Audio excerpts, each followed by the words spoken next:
The lightweight division is known for being super competitive and full of some hard-hitting strikers like Dustin Poirier, Justin Gaethje, and Michael Chandler. And then there's Charles Oliveira, the former lightweight champion who's put away these guys like they were nothing. If we're talking resumes, Oliveira is by far the superior fighter. Islam may be on a 10-fight win streak, but let's not forget he hasn't really squared up against some notable names yet. The stakes are really high, and Islam isn't just going up against his first real opponent, but he's fighting the king of the division, the apex warrior. For Charles, it's just a regular night at work as he takes on someone who's managed to build a lot of hype but hasn't really been tested inside the cage yet. Even Paddy thinks this is a normal fight for the Brazilian, as he's shut down a lot of guys like Makhachev in the past. Now, it isn't like Paddy called him a below-average fighter or anything of that sort. He actually thinks the Russian is a unique fighter who brings a lot of challenges inside the octagon. But unfortunately, those challenges aren't quite enough to dethrone Bronx. And we say dethrone because he didn't lose the belt. He was actually stripped of it for missing weight ahead of his fight against the #1 contender, Justin Gaethje. So, what Paddy's really trying to say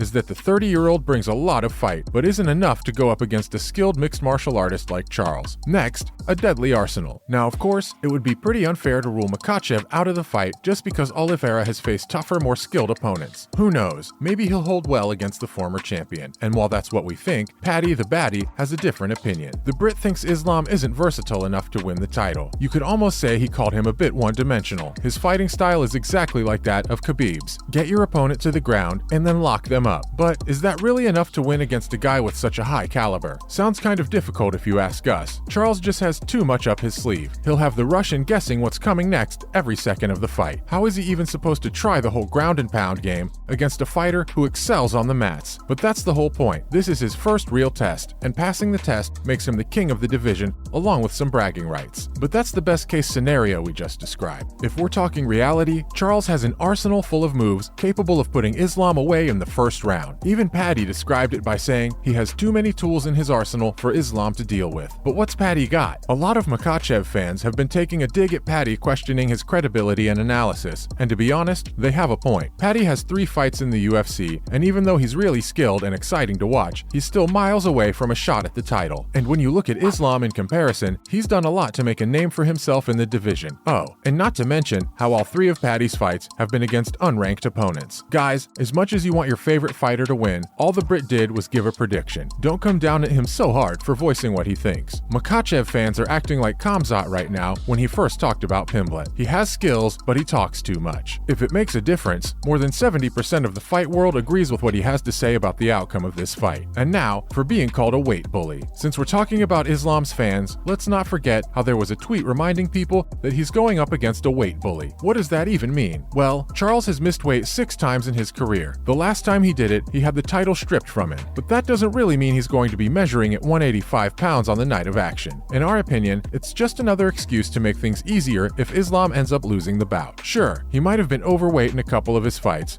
but you can't deny how skilled he is inside the cage. Remember that time when he clung to the back of his opponent and made him tap out while he was standing up? Now that takes skills. And that's probably what has everyone aboard the Makhachev train feeling so afraid that they need to start coming up with lame points 2 months ahead of their fight. We're just imagining what fans are going to come up with once Bronx makes weight, goes in the cage, beats the living daylights out of him, and wraps the belt around his waist. Maybe then they'll come up with another excuse how Charles ran away from Makhachev for the entire fight or something. If he's able to last 5 rounds, that is. Paddy thinks the Brazilian will finish things up in the 3rd round of the fight. Up next, breaking the Khabib shackles. Khabib and Islam are really tight. They're more like brothers, and since Khabib coaches Makhachev, he's picked up a lot from him. And one of them is a very realistic and no BS approach to fighting. Khabib never used to talk smack before a fight. All he used to say was, he's going to butcher his opponent inside the octagon, and he'd do just that. But when Islam finally broke the shackles and took a few shots at Charles, it was actually a really refreshing sight. The only difference being, he went too low. He took a low blow at the Brazilian, calling him out for being unable to speak English. Time for some more on the UFC. A blueprint to win the bantamweight title. Dominick Cruz has just laid down the perfect blueprint for TJ Dillashaw to win his title fight against bantamweight champion Aljamain Sterling. Cruz thinks TJ's only path to victory is to keep the pressure on Aljamain. If he slips even for a second, then the champ will get the better of him, either by forcing a takedown or landing a quick strike. But he also commented on how strong Dillashaw is at defending takedowns. So, if he's able to keep that up while asserting pressure on the champion, he just might inch out of victory to become the new king of the division. Next, you'll have to wait a little bit longer. Paige VanZant fans will have to do a bit more waiting as her return to Bare Knuckle FC has been postponed. Apparently, we're being told the fight got canceled because of an issue on VanZant's side. We're not really sure what happened, but we can tell you that she isn't injured or anything like that. She was scheduled to take on Charissa Sigala this weekend at the BKFC event in London, but now fans will have to wait until the 15th of October to see the stunning athlete perform inside the ring. Paige is still without a win in the promotion, as she's lost back-to-back fights since her joining. We're hoping she's able to turn things around and finally record her first win. Oh, and she's still open to returning to MMA and the UFC in particular, so who knows?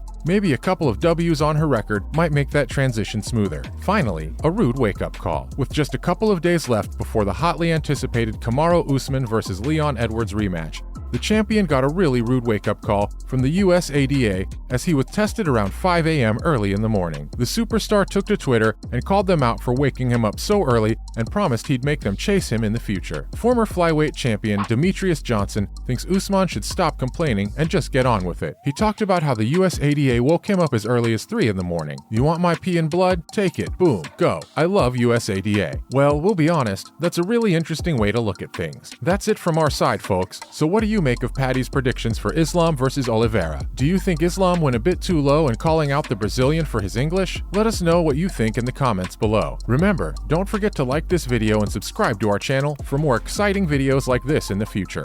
Thanks for watching, guys, and see you next time.